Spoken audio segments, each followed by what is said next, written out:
thought it was about time, guys, that I did a video on Test Drive Unlimited Solar Crown, which was flagged to come out on the 22nd of September this year, but I believe has now been put back to 2023, and we don't know when that is. Now, we do know a little bit about Solar Crown, but not a lot. But I want to just talk about my expectations, what I want to see in the game. I mean, it's the ultimate pedigree of open world racer, the Test Drive Unlimited brand.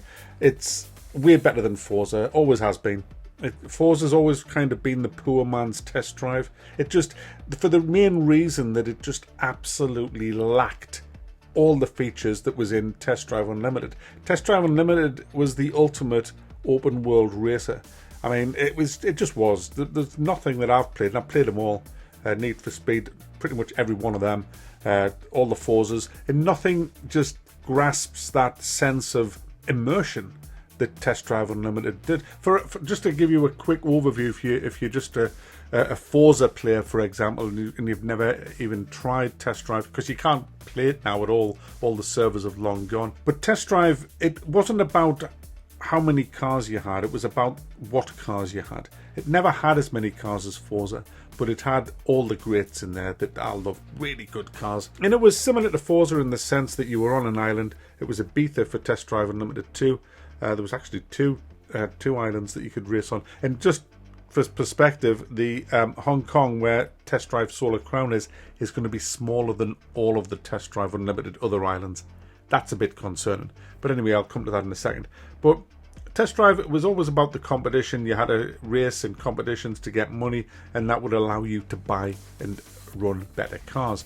But what set Test Drive aside from the likes of Forza is you had your own houses. You bought houses in that, and you had an avatar. So you got out your car. You were a person, if you like. You could get out in your house, and you could decorate your house as well. You could go and buy things and furnish your whole house. You could buy clothes for your avatar to get all that snappy stuff on, to look cool when you went to the casinos. Huge casinos, guys. I used to love playing the roulette tables in there. Lost a fortune, then won a load. I actually won an Audi R8 in there, one of the casinos. Fantastic game. There was more than one way to make money in Test Drive. You didn't have to win all the races to make it. There was other areas you could do it as well. But when you wanted to buy a car, you had to literally drive to the dealership. Like, if in real life, if you were lucky enough to be able to afford something like a Porsche, you would drive to a Porsche garage to buy your Porsche. And it's the same in this game. And that was special. That meant something. It was so kind of exciting.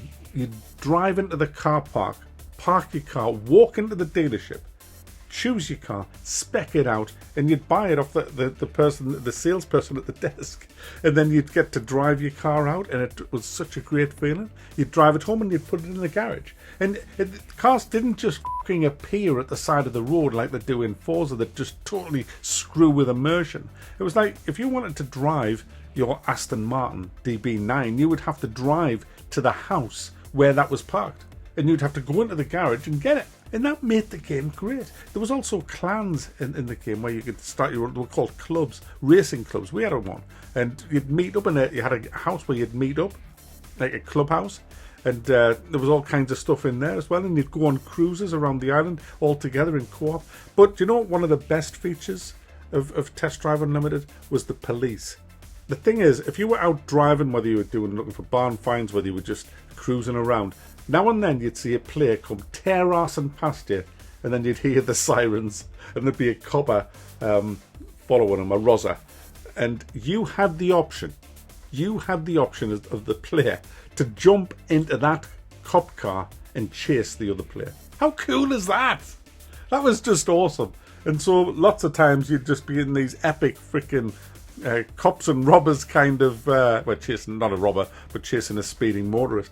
And I want all of these things in Test Drive Unlimited Solar Crown. Why can't we? Why can't we take things from over a decade ago and have them now? I mean, aren't we supposed to be better at programming now? Aren't we supposed to have more memory, better graphic cards, faster CPUs?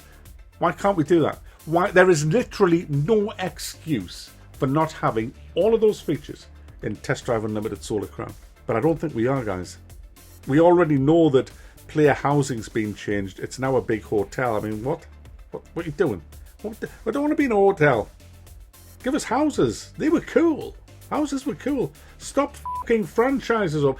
I hate it when this happens. You'll get a classic, brilliant franchise, and then someone will take that name and redo it all, and it ends up being a pile of fucking donkey feces. I mean, I'm not saying that Solar Crown's going to go that way, but I'm happy it's been put back, because that tells me that the developers actually seem to care about releasing the game in a good state. So it's been put back. That's good news for me. I know some people will not think that is good news. I think it is good news that it's been put back to next year. Take all the time you need. Let's deliver a crackingly good game. We know there's casinos in it. That's fantastic news. We know that not every car's going to be in that. That's even better news. I hate games where there's 6 billion cars and you get one just for fucking sneezing. Make the cars hard to get, because when you get that new car, it's so much more special. When you've had to save for that car, when you've had to race for that car, when you've had to gamble for that car, it makes it all the more special when you drive to that showroom. And please, please, for the love of test drive, put the showrooms in. My goodness, you take that out, you're just going to destroy the game. It was one of the coolest things. Get the police chasers in, get the clubs in. I think I've already read that the club's in. We've got the clubs in, so that's good. And I know there's clans now. There's the streets and the shops, 2 different kind of clans. And when you play the game, the main game, which is the Solar Crown, you can choose to be either the shops or the streets. They're different in aesthetics by the looks of it. I mean, that sounds quite cool. Yeah, we'll have some of that. And please, can you put decent NPCs in? Not cringy people. Can you just put people in that most of us can relate to, please? You know, that's why Top Gun's doing so well, because the cast, the people, the characters in that, you know what I mean? They're relatable. Not like a lot of movies that come out where everybody's a smartass. Everybody's a smartass. I'm a smartass. Are you a smartass? Yes, I'm a smartass too. And so is he, and her, and her, and him, and her. The whole cast's full of fucking smartasses. And that's why your movie sucks. So there's a lot of stuff in here that I would love to see in Solar Crown. I mean, I don't think you need to add anything more than what was in Test Drive Unlimited 2. I'd happily take a remaster of that.